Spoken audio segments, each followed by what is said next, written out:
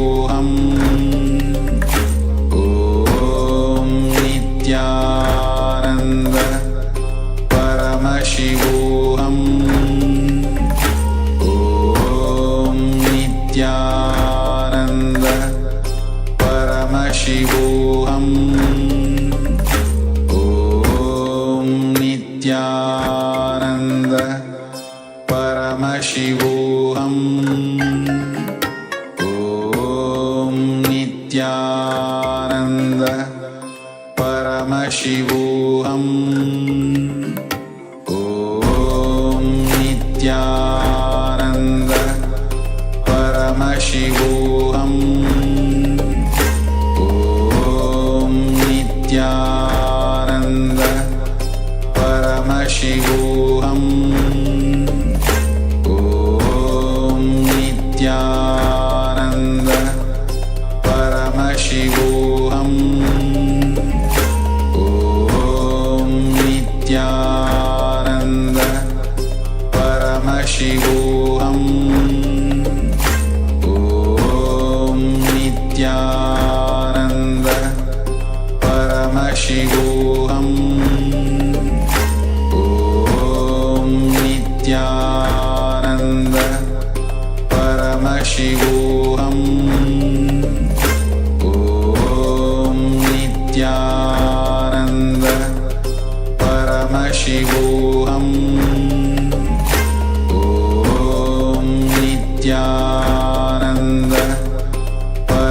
Paramashivoham.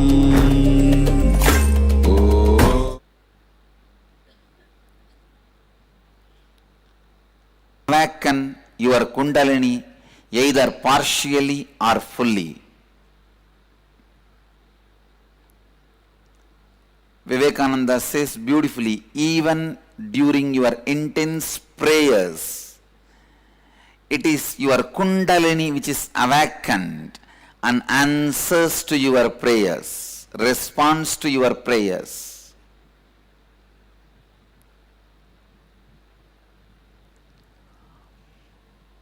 All the religious traditions, spiritual traditions, mystical traditions, work only on awakening the Kundalini energy. If you remove the methods and process of Kundalini awakening from any religion, they will just become socio-political setup. It is the Kundalini awakening process brings religiousness to religion. It is the Kundalini awakening process brings religiousness to religion, spirituality to spiritual traditions.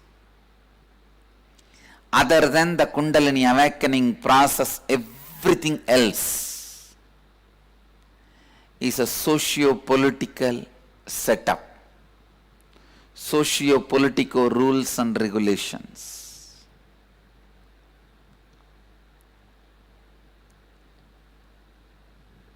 How the essence of a sweet is sugar, essence of a religion is Kundalini awakening process.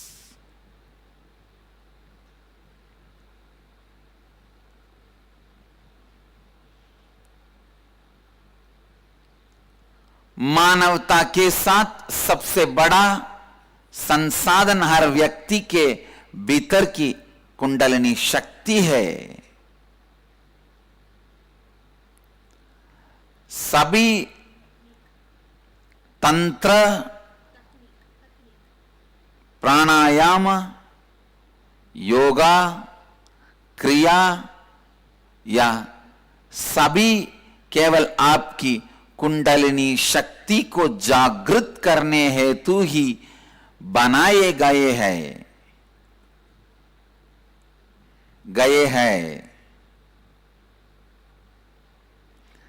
हर धर्म के सिद्धांत एवं प्रक्रिया आप में उपस्थित कुंडलिनी शक्ति को जागृत करने के लिए ही बनाए गए हैं।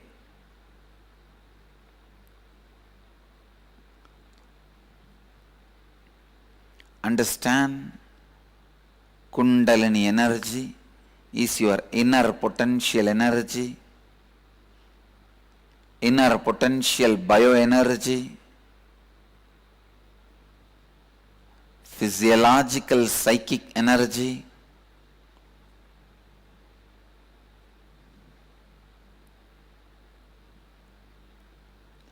psychological physic energy is sex, physiological psychic energy is Kundalini.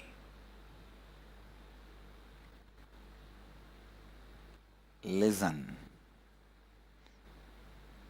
Psychological physic energy is sex, physiological psychic energy is Kundalini. Means if it is established in psychological space but flows towards physical plane, it is lust. Even though it is established in the physical plane moving towards the psychological plane, it is Kundalini.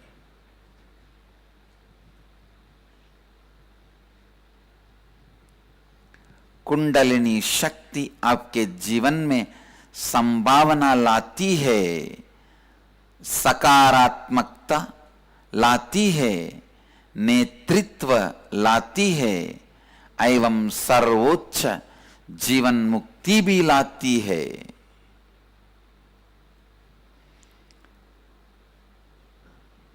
Again and again science is proving even in our brain we are using less than 13%, 13%.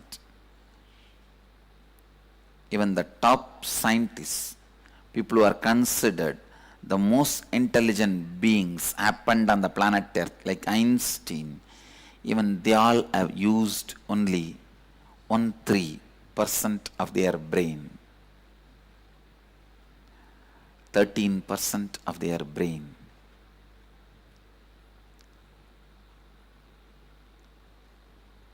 Then most of us must be using much less than that. Listen, brain has two parts. One, mechanical parts, which takes care of your mechanical functions of the body.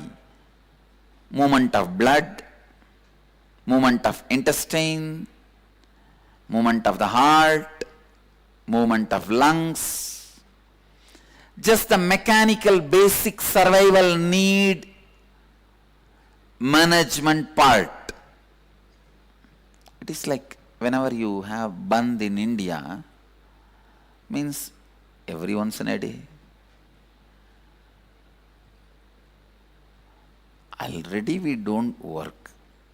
Why do we need bandh? I don't understand. Anyhow, we have all wrong methods of showing our protest. So when we have bandh, we allow the basic survival needs to function, like milk, food, medicine supply.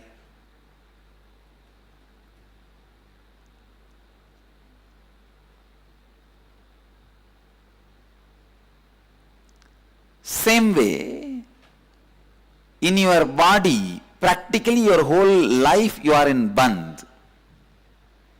You allow only the basic survival mechanism to function. Lungs, heart, intestine, the minimum need. That is what I call mechanical parts of the brain. There's other part, non-mechanical parts of the brain, which is endowed with extraordinary powers. Please understand, powers like a telepathy, teleporting, materialization. They are no more just mystical or mythological. No.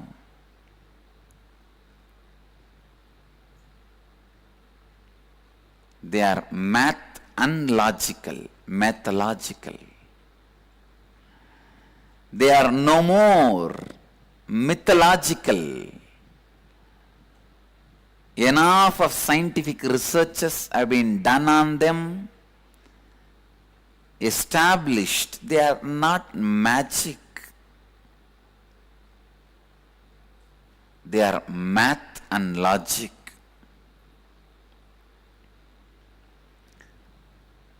The possibility for telepathy, teleporting, Kundalini awakenings, extraordinary powers like materialization, all these are available in every one of us. Our brains are hardwired to experience higher possibilities, higher consciousness. That part only I call it as non-mechanical parts of your brain. Please listen. There are tons and tons of scientific research done on telepathy. Recently I was studying an article. Two persons are made to sit in two different rooms and asked to meditate. If a light is flashed in front of one person's eyes, the other person's brain also responds to the same light, reacts to the same light, as if light is flashed in front of the other person's eyes, even though light is not flashed in front of his eyes. Like this, tons and tons of researches are done to prove the power of telepathy, teleporting, materialization, to prove the possibility human beings have. And I commit with you all, before the end of the satsang, you will see in front of your eyes at least some teleportation and materialization. Listen, I have done enough of scientific studies and researches. I have materialized in front of fluoroscopy machine, in the CT scan, MRI scan machine, and I have proved there is no duping or magic or malpractice involved in it. I have already done enough of scientific researches to validate the authenticity of these powers. I am continuing to do some more scientific researches on studying and proving it in more different ambience and conditions. But I have already done these researches in controlled conditions to prove the validity of these powers. Listen, whether you accept or not, understand or not, your body carries at least 70 times more possible energies and powers than what you use in your day-to-day life.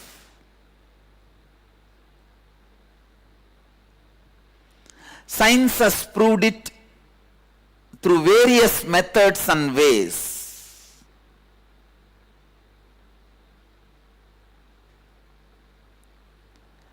Just a small alteration in your brain can make you live without food for months. I am not giving you any fantasy theories. I am giving you the practical experience of hundreds of my devotees, my disciples, who are living this Nirahara Samyama. Maybe next Sunday, I will take one special satsang on Nirahara Samyama and benefits of Nirahara Samyama.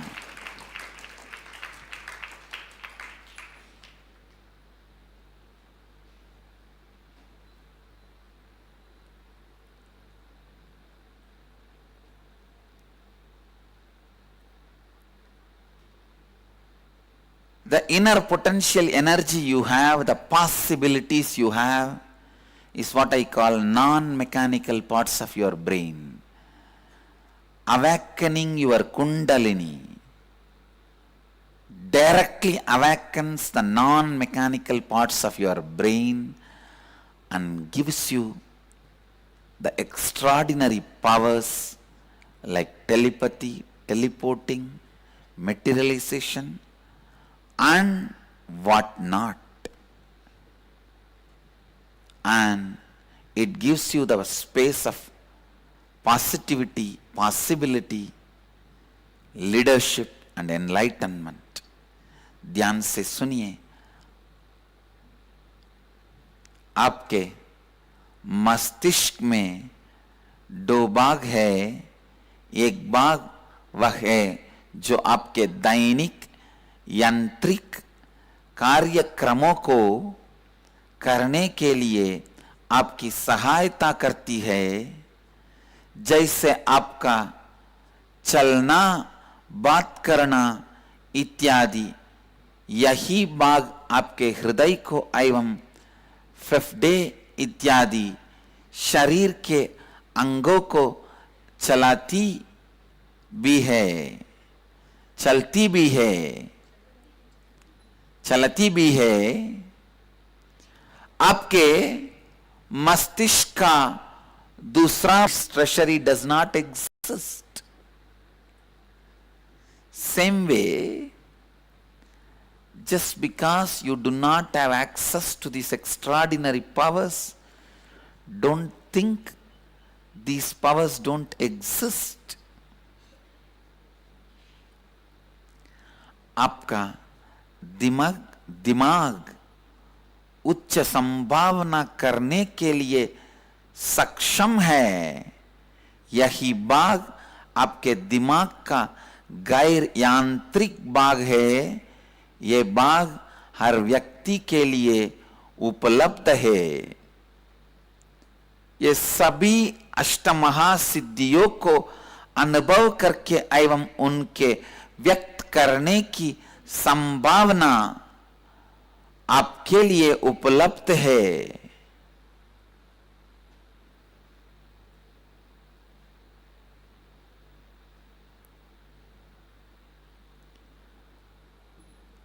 All these great powers are possible. It is a simple inner science.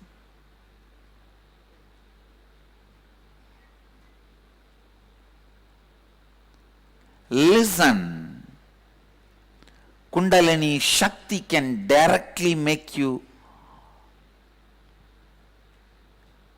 more productive, more aware, more conscious, intuitive, ultimately rich.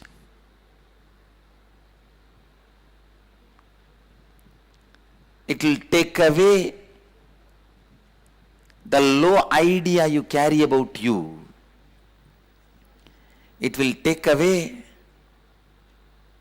the lower self-image you carry about you.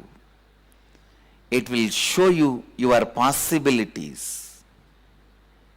It will show you the power of your intuition. It will awaken your intuition. It will awaken your intelligence. You will forget tiredness and boredom. You will do smart work, not just hard work, smart work. And with this smart work, naturally you will see you are more active, alive, productive in your job, in your business, in your day-to-day life. See, if I say what all ways Kundalini will be useful to you in your day-to-day life, it will look like if you win a lottery of 100 crore, you can buy a best shaving blade, you can buy a good cart, you can buy a good flat, you can buy a good chapel, you can buy a good doormat. If I make this statement, how funny it looks. That is exactly it will look if I say what all you can do with Kundalini energy. You can just do anything. You can just do anything.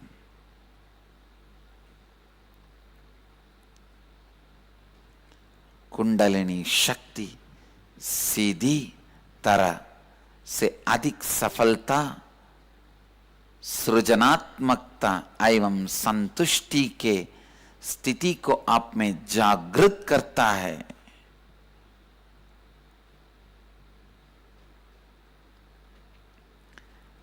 It will first bring the space of positivity in you, possibility in you, and it makes you a leader. Anywhere you go, people know you are the leader, you are the owner, you are responsible.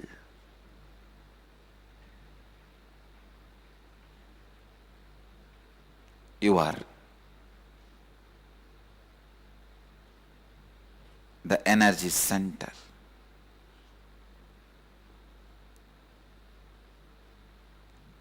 जब आप में कुंडलिनी शक्ति जागृत होती है, सबसे पहले आप में सकारात्मकता जागरण होती है और आप जहां भी रहे वहां आप नेता बन जाते हैं। ध्यान से सुनिए। It is because of non-availability of the right technique and right gurus, people are in a way distanced from the Kundalini Shakti, and the weird ideas about Kundalini started spreading. Fear about Kundalini started spreading. Kundalini Shakti आपके निचले चावी जो आप अपने भीतर रखते हैं उसे दूर कर देगी। कुंडलिनी शक्ति आप में संभावना एवं सकारात्मकता लाती है, आपको नेतृत्व लाती है।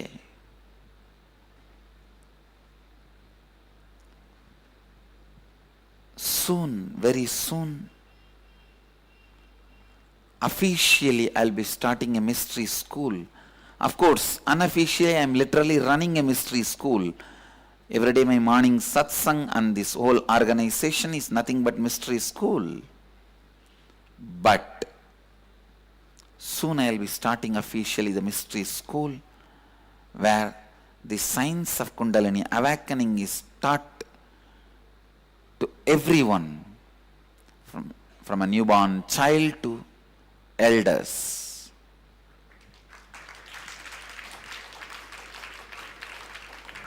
Great entry to graceful exit.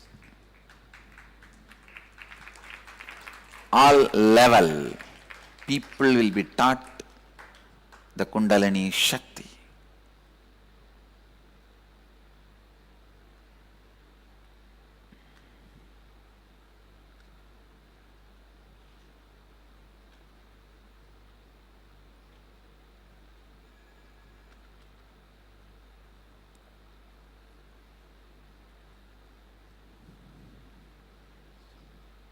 You need right understanding and right method, right process and right guru. Then Kundalini is practical and extraordinary possible. When your Kundalini is awakened, you can just program your biomemory as you want. Just declare when your Kundalini is functioning, when your body is responding to the Kundalini energy, at those moments declare yourself, I am the space of positivity, integrity, space of authenticity, possibility, space of responsibility, leadership, space of enriching, enlightenment. Simply your body and mind will radiate it and universe will respond to it. When your Kundalini is awakened, when your body is responding to the Kundalini energy, you can heal others and yourself. You can enrich your mind and others' mind. You can enrich your body and others' body. You can even give energy darshan.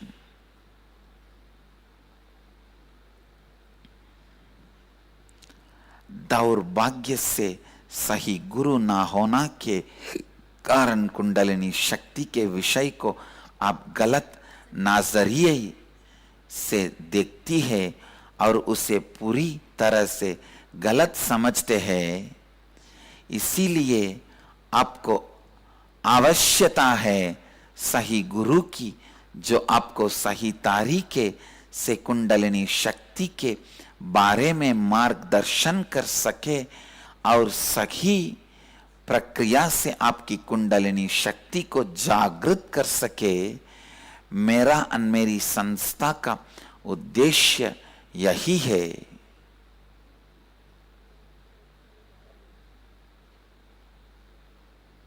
मेरा और मेरी संस्था का उद्देश्य यही है। मैं जल्दी रहस्यशाला बनाने वाला हूँ, जहाँ सभी स्तरों में लोगों को कुंडलिनी शक्ति सिखाई जाएगी। इस जाग में महान प्रवेश करना से लेकर सुशोभित रूप से निकास करना।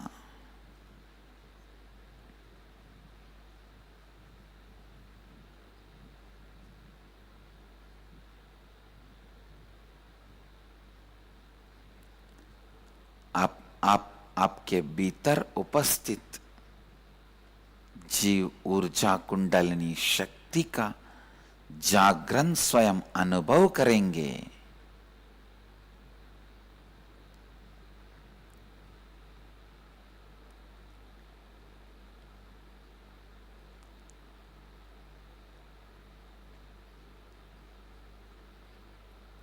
You can catch the fire for your lamp only from the burning lamp. So Kundalini also can be transmitted only from a bio-memory in which the bio-energy is already awakened. Bio-memory can be awakened with concepts and ideas.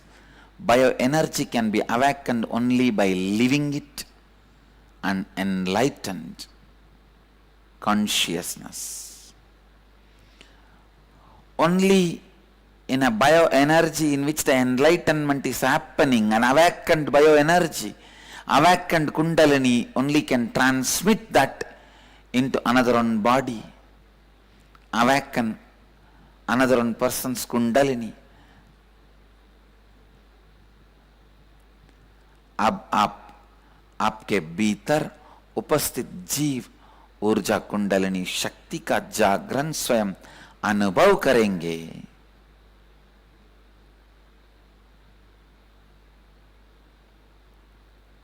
Kundalini can be awakened by thousands of methods. I usually use 4 methods. 1, by giving the right principles about life, mind, body. When you understand the right principles, your Kundalini can be awakened.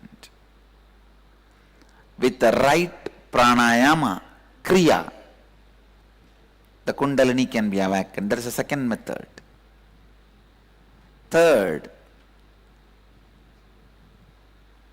with the initiation,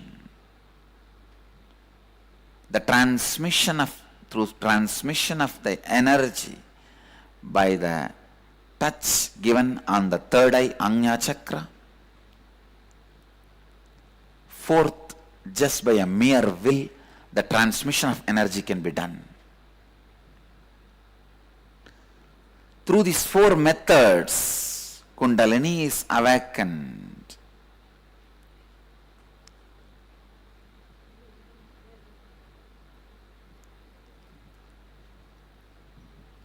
In the Nitya Dhyana Yoga, I use the first method, giving the right knowledge and awakening your Kundalini. In Nitya Kriya Yoga, I use the second method, by giving the right process and awakening your Kundalini.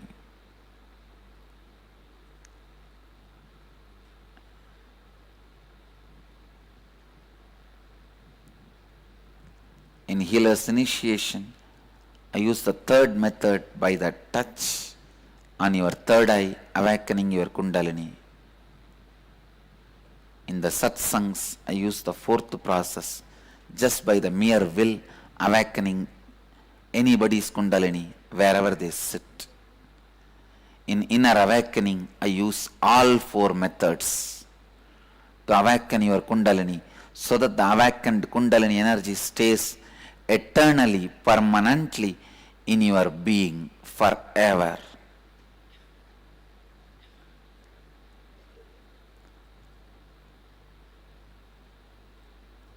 It becomes part of your bioenergy and biomemory forever. Kundalini शक्ति कई तरीके से जागृत किया जा सकता है। पहले सही ज्ञान एवं समझ के द्वारा, दूसरा सही प्रक्रिया के द्वारा, तीसरा आज्ञा चक्र के जागृति के द्वारा, चौथा केवल एक दृढ़ निश्चय के द्वारा। When an enlightened being awakens your Kundalini, you will not have any negative side effects. You will only experience all the positive things happening in you.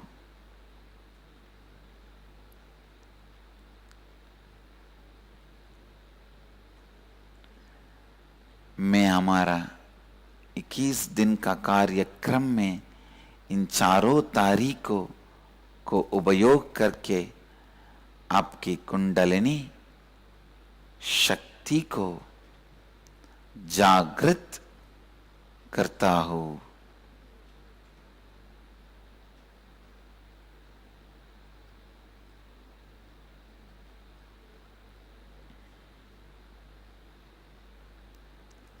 Now, all the viewers of Sadhana channel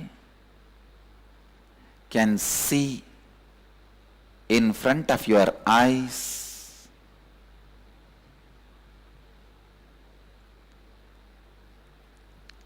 thousands of people experiencing Kundalini awakening and body responding to their Kundalini awakening by the light levitation. Not only people who are sitting in front of me, people who are sitting thousands of miles far away from me in 50 countries around the world at this moment. अब TV के सभी दर्शन आपके आंखों के सामने हजारों लोगों में कुंडलिनी शक्ति का जागरण देख सकते हैं।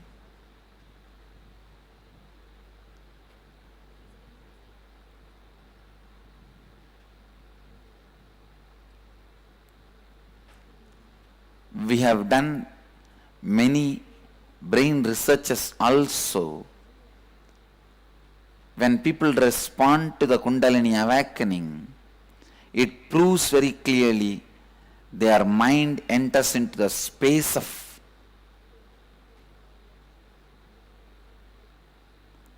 restful awareness, high restful awareness, highest awareness and the deepest rest केवल मेरे सामने बैठे हुए लोगों का ही नहीं बल्कि मुझसे हजारों मील दूर वीडियो कॉन्फ्रेंसिंग के बैठे हुए लोग का भी कुंडलिनी शक्ति जागृत होते हैं।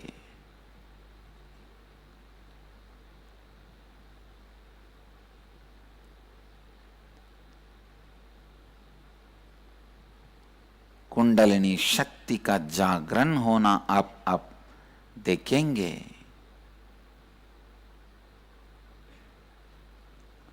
Now, I'll enter into the process of awakening the Kundalini energy.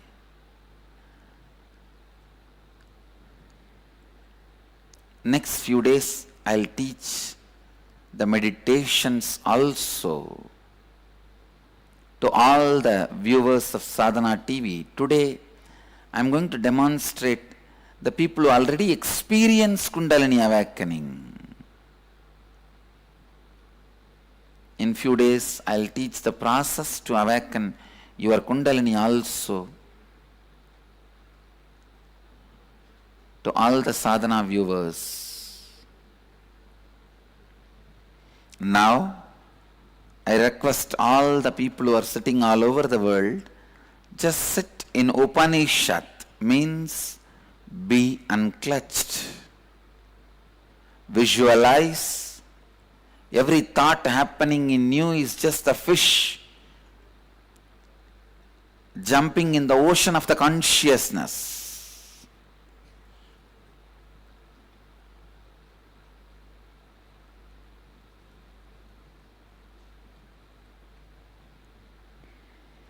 Sit straight, close your eyes.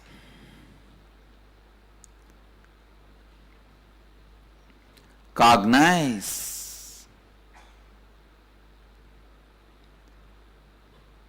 with integrity, authenticity, responsibility, the space of unclutching. With integrity, authenticity, responsibility, be unclutched. Feel every thought happening is just a fish jumping in the ocean of consciousness.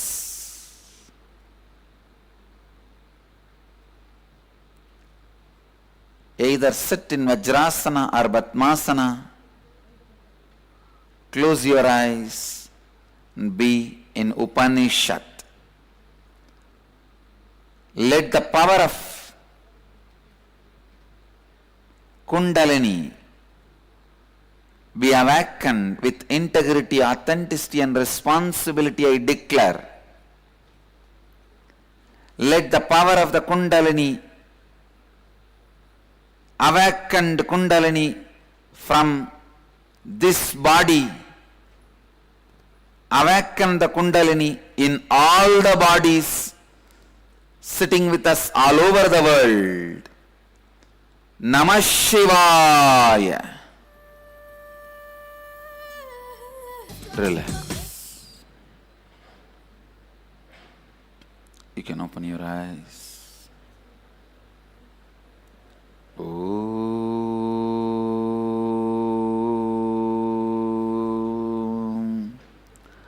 Shanti Shanti Shanti.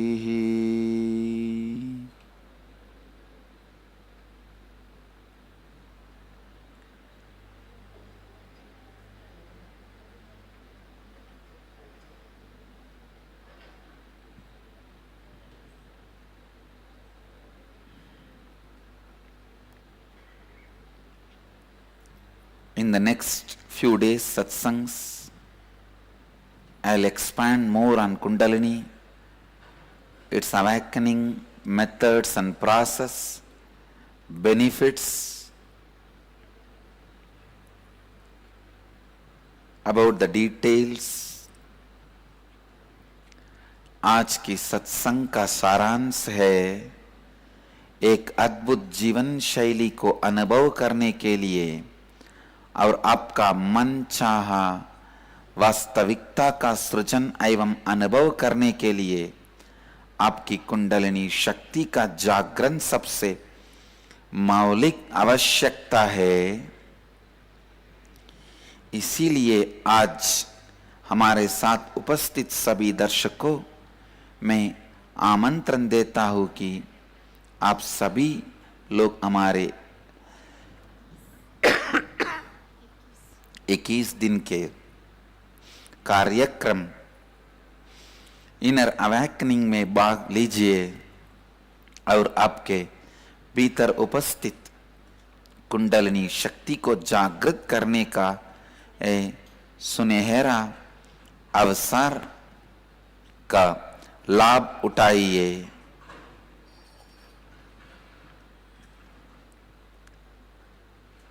I invite all viewers to participate in our 21-day meditation program to experience Kundalini awakening experientially in you and eternally for that energy to reside in you. Blessings to all of you. Let you all radiate with integrity, authenticity, responsibility and enriching with eternal bliss. Nityananda. Thank you.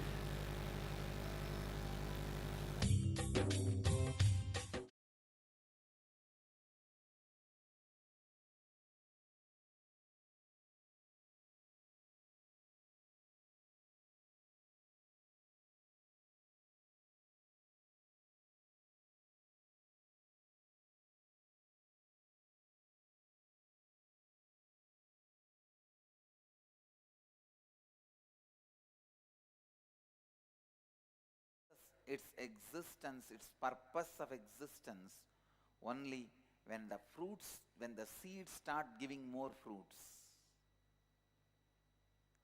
Listen, mango does not realize itself when just if the fruit is consumed, the pulp is consumed. Just by somebody eating the pulp of the mango fruit, the mango does not realize its high potential, highest possibility. Mango realizes its highest possibility only when seed starts giving more fruits.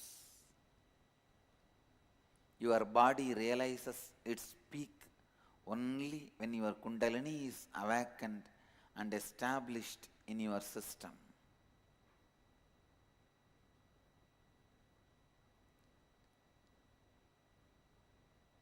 I tell you,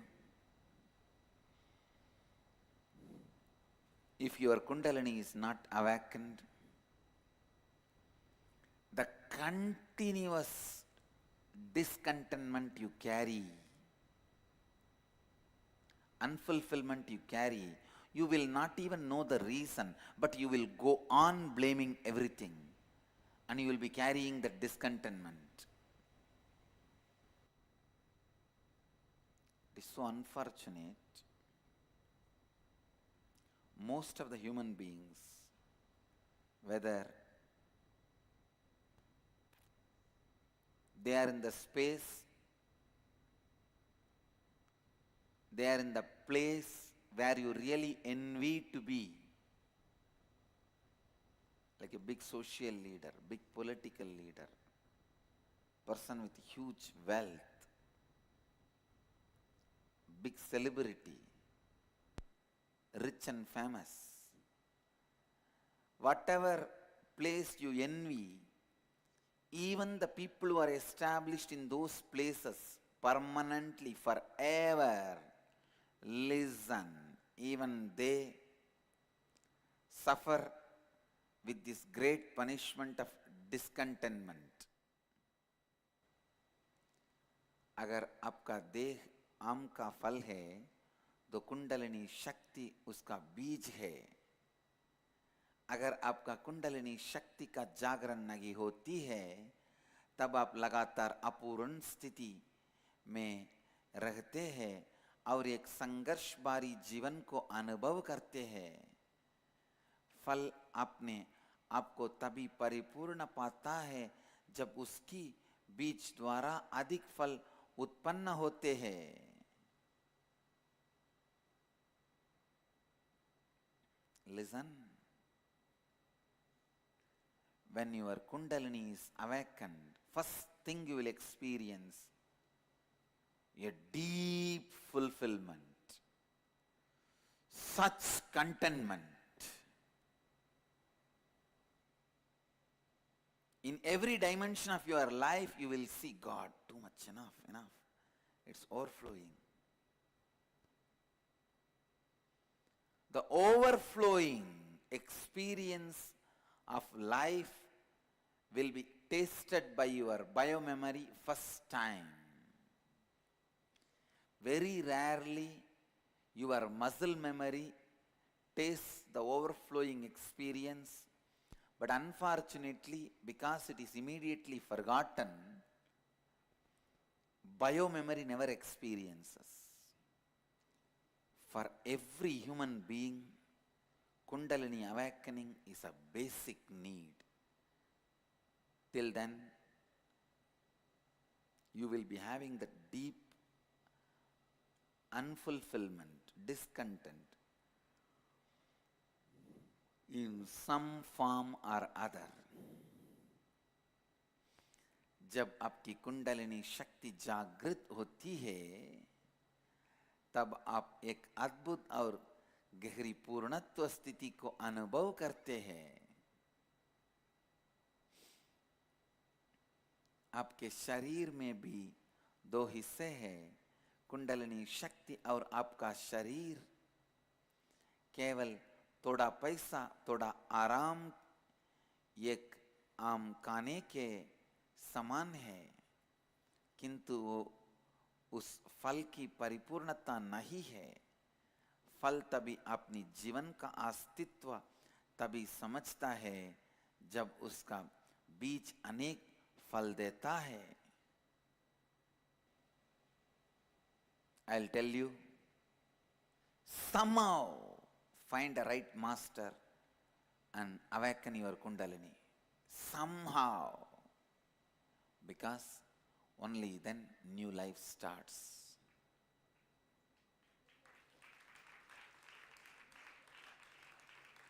Only then your new life starts.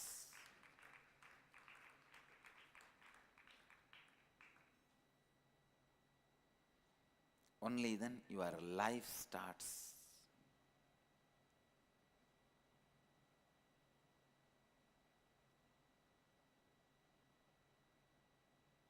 Whether it is in the level of physical health, mental health, clarity to do what you want to do.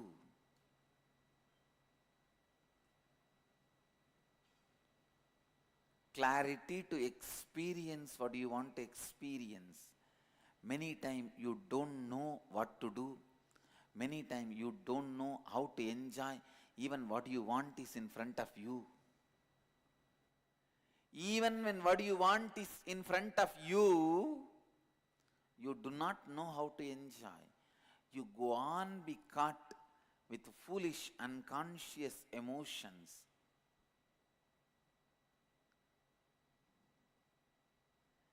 जैसे भी करके अपने लिए सही गुरु का खोज कीजिए और अपनी कुंडलिनी शक्ति जागृत कीजिए। तभी आपका नया जीवन आरंभ होता है। चाहे वो आपका स्वास्थ्य हो, मनोबल हो, जीवन को समझने की स्पष्टता हो, यह सब तभी संभव होगा। Everyone, every individual should somehow experience Kundalini awakening,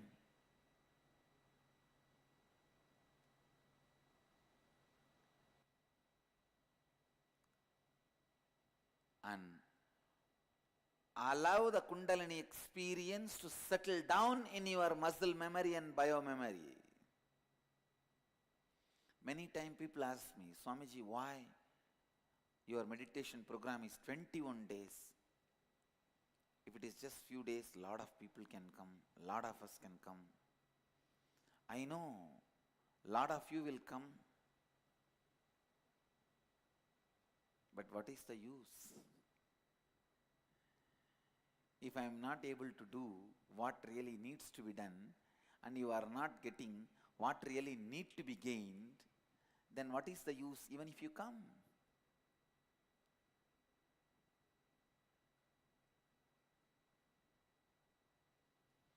I do 2-day, 3-day programs. That is more like giving a glimpse of the Kundalini.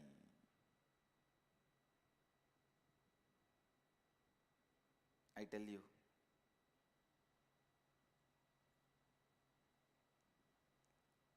this May inner awakening with integrity and authenticity and responsibility and enriching, I declare, every individual who attends the May inner awakening, I commit with you all, will have the experience of physical levitation movements due to Kundalini awakening. Listen, not just Kundalini awakening without body moving. Even your body will respond to the Kundalini awakening. I make sure I repeat my commitment once more with integrity, authenticity, responsibility and enriching. I declare in this May 2013 Inner Awakening program, everyone will experience Kundalini awakening and the yogic levitation, where your body responds to your Kundalini awakening.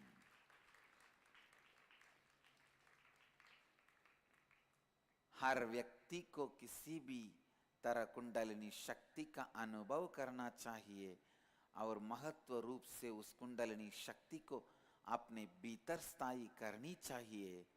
उसमें inner awakening में हर व्यक्ति को कुंडलिनी शक्ति जागरण का प्रत्यक्ष शारीरिक रूप से अनुभव होगा. ये मेरा वचन है.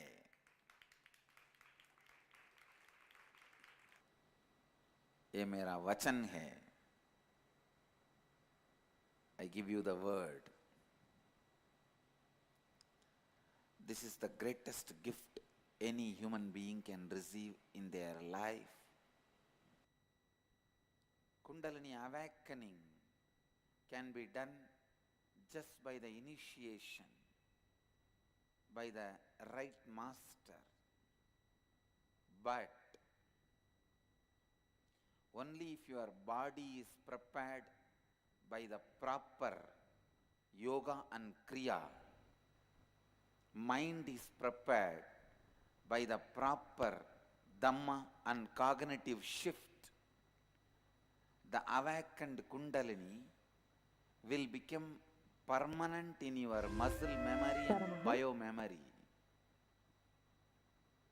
Only then it will have a permanent impact in your life.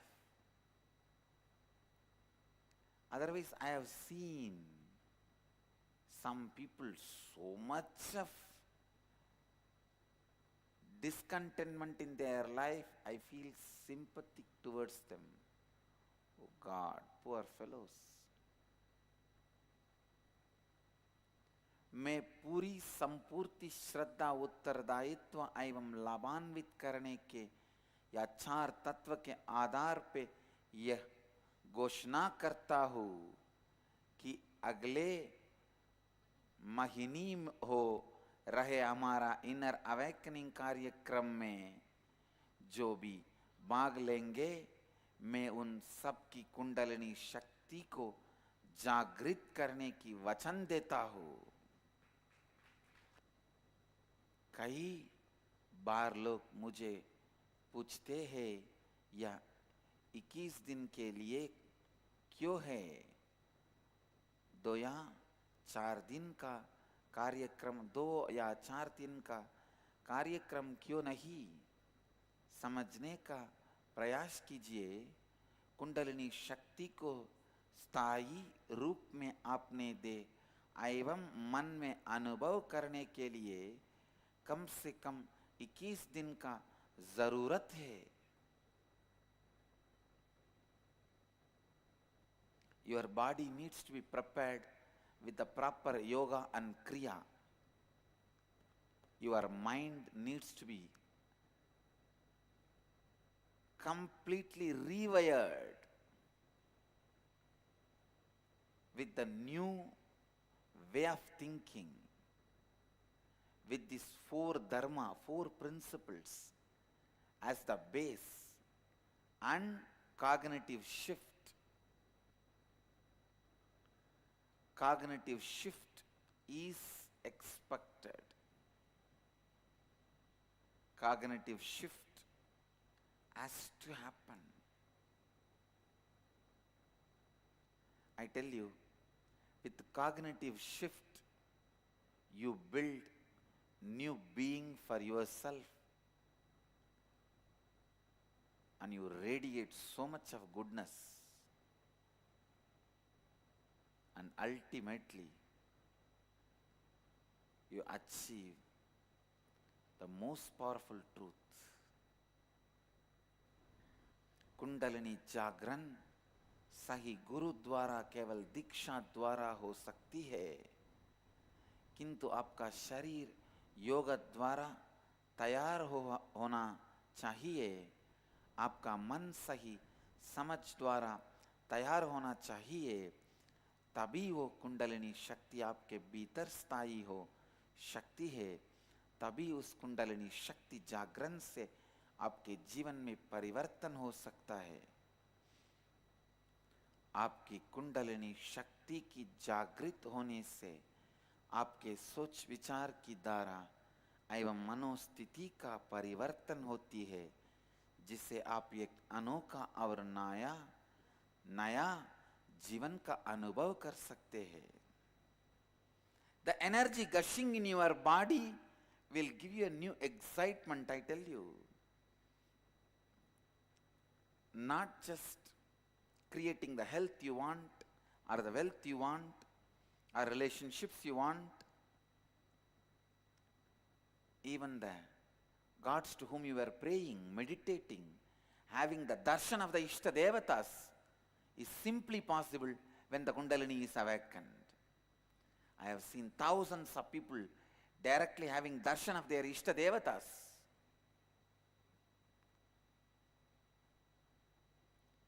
Experiencing the extraordinary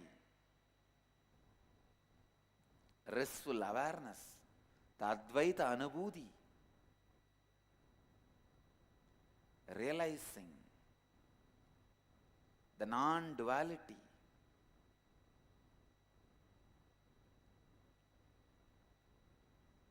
eternal restful awareness, the oneness happens.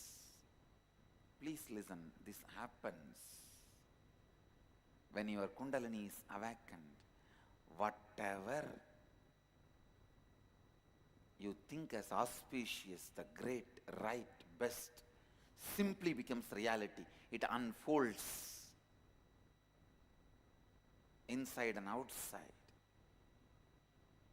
You just know you are living exactly the life always you wanted.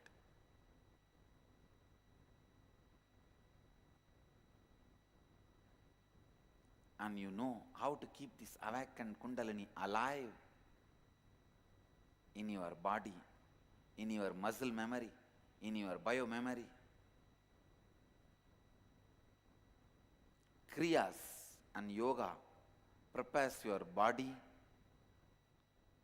These 4 tattvas prepares your mind. Kundalini awakening causes the conscious shift, the cognitive shift in your being, which leads to ultimate completion, contentment.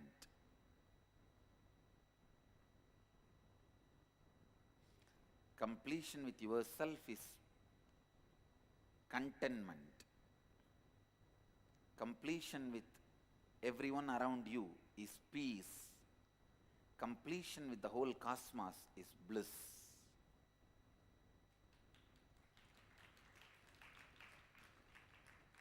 You will experience all the 3 when your Kundalini is awakened.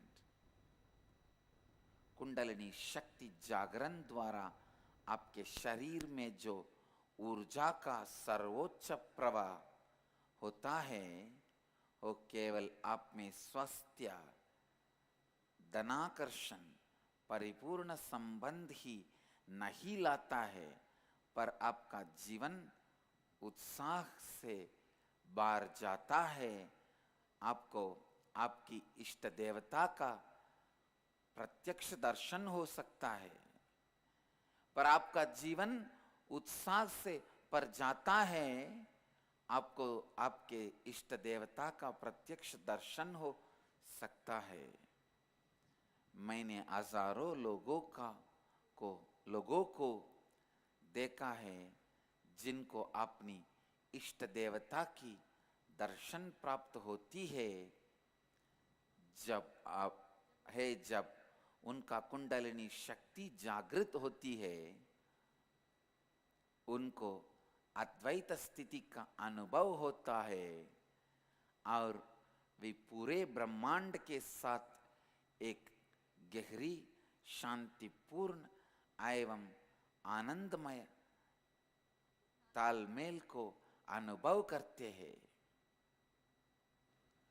Awakening your Kundalini and making that energy stay in you eternally is the first step for life. Listen, first step for life. Somehow, without the right knowledge, the Kundalini word has been corrupted and given the wrong meanings, given some voodoo, jadoo, cult, that kind of a look. I tell you, Kundalini awakening is a scientific process. The results can be scientifically verifiable, scientifically validated. It can be validated.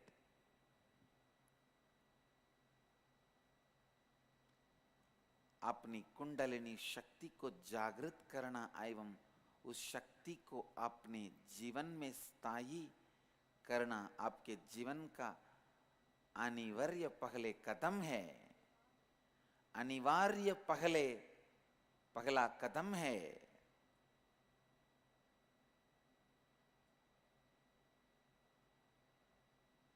जीवन का पहला कदम है आपकी कुंडलिनी शक्ति का जागरण करना और स्थायी रूप में आपके भीतर उसे स्थापित करना.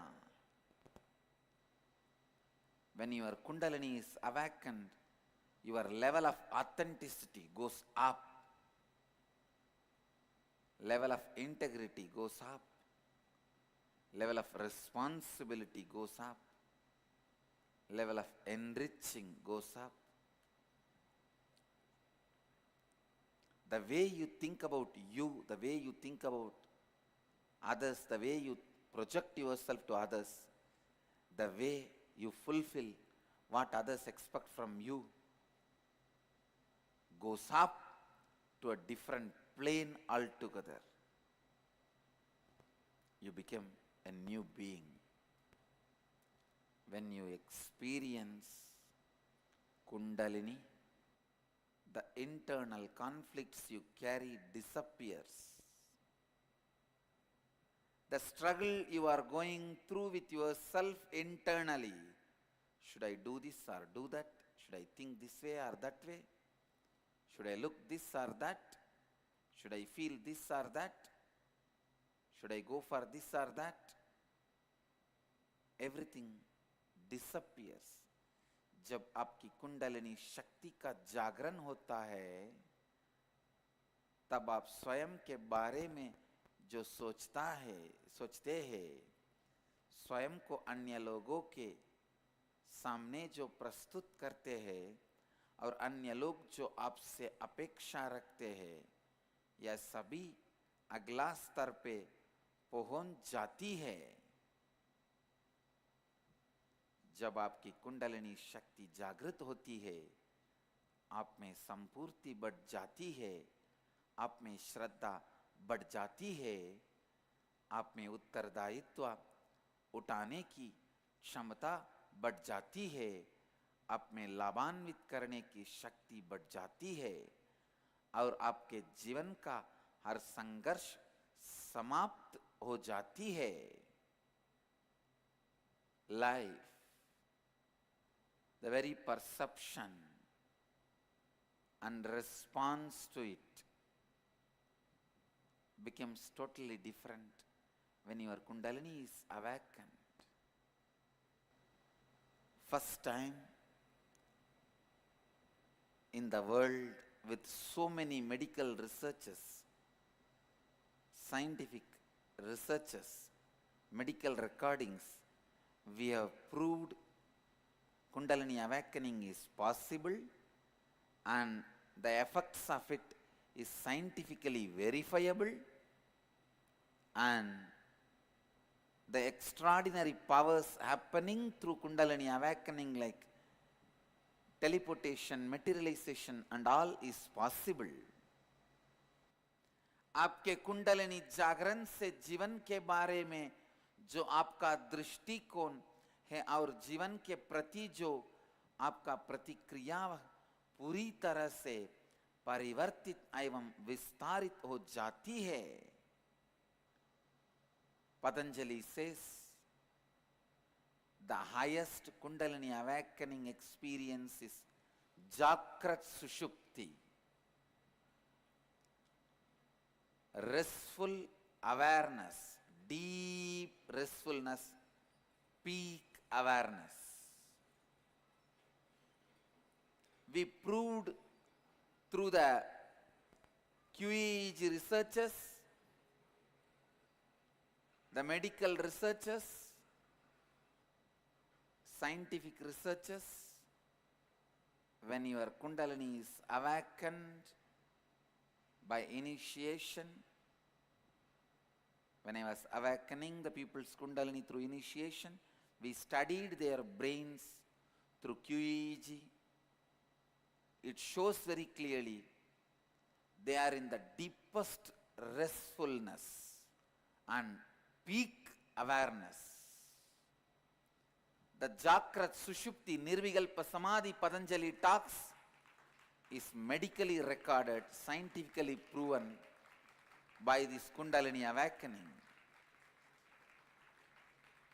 Only then samyama happens in you. Because for any samyama, pratyagara, dharana, dhyana, samadhi has to happen. Dharana, dhyana, samadhi is put together is samyama.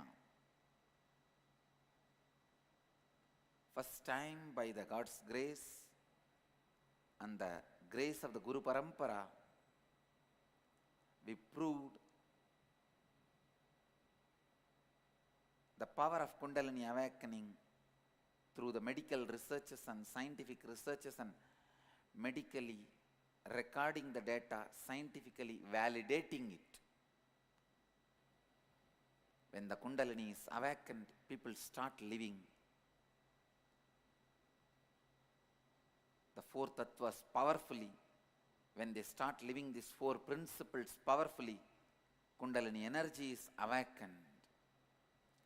हमने QEEG अनुसंधान द्वारा, चिकित्सा एवं वैदिक अनुसंधान द्वारा, वैज्ञानिक अनुसंधान द्वारा ये साबित किया है कि कुंडलिनी शक्ति जब व्यक्ति में जागृत की जाती है, उसका मन सर्वोच्च शांति की स्थिति में है और उसी समय सर्वोच्च जागरूकता भी है.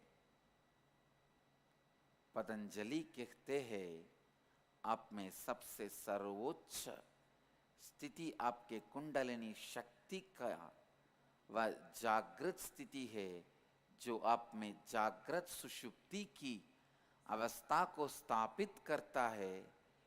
इसी स्थिति को निर्विकल्प समाधि भी कहते हैं. इस स्थिति में आप अपने सर्वोच्च जागरण स्थिति में रहते हैं. आपकी जागरूकता उच्चतम स्थिति में रहता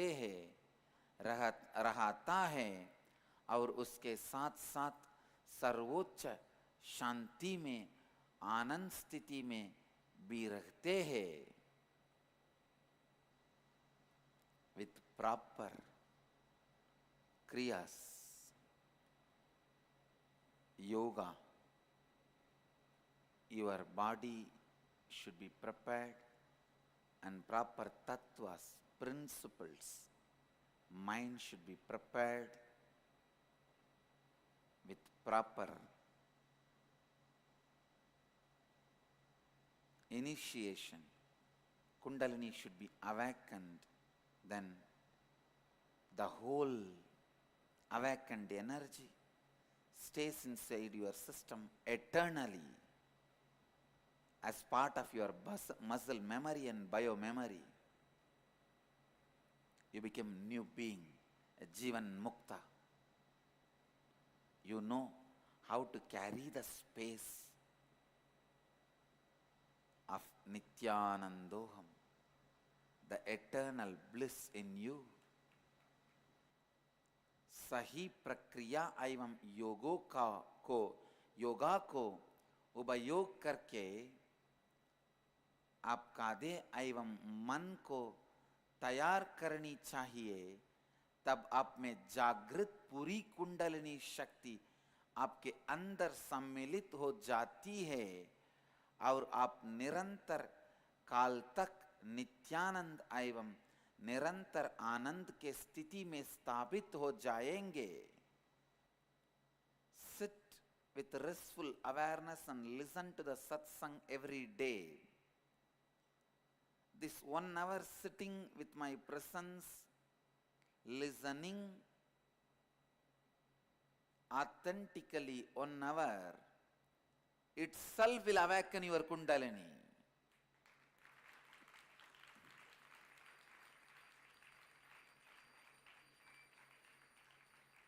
I tell you, from tomorrow, the Meenakshi Brahmotsava, time for Digvijaya.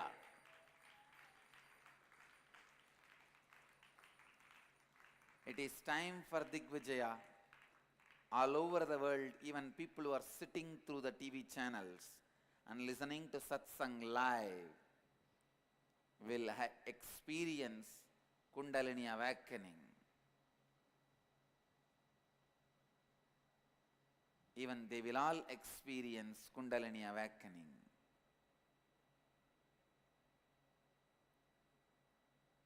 Enriching temple, get ready, you will start receiving the calls. People who have never seen me physically, seeing only through the TV, listening to satsangs, will start experiencing Kundalini awakening, levitation, even materialization. मैं सभी दर्शकों से अनुरोध करता हूँ, सचेत जागरूकता के साथ प्रतिदिन बैठिए और प्रवचन को सुनिए, सत्संग में भाग लीजिए. बस इसी से आप में कुंडलिनी शक्ति जागृत हो जाएगी.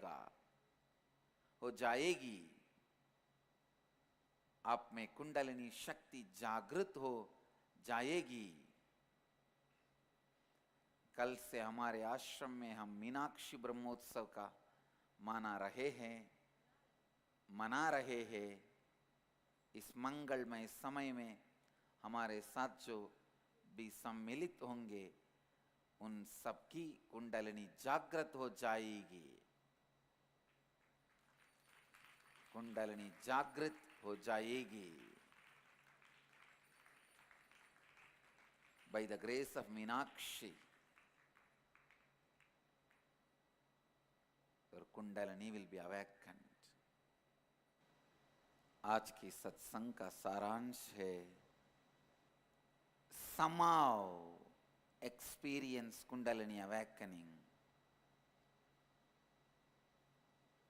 That is the first thing you need to do in your life. आज की सत्संग का सारांश है, केवल आपकी कुंडलिनी शक्ति के जागरण से ही आप जीवन सही मायने में जीने लगते हैं.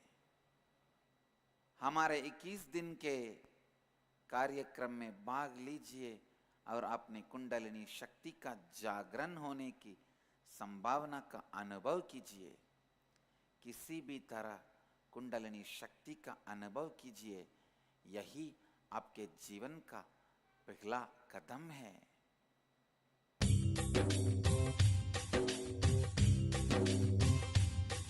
जीवन मुक्ति प्रद.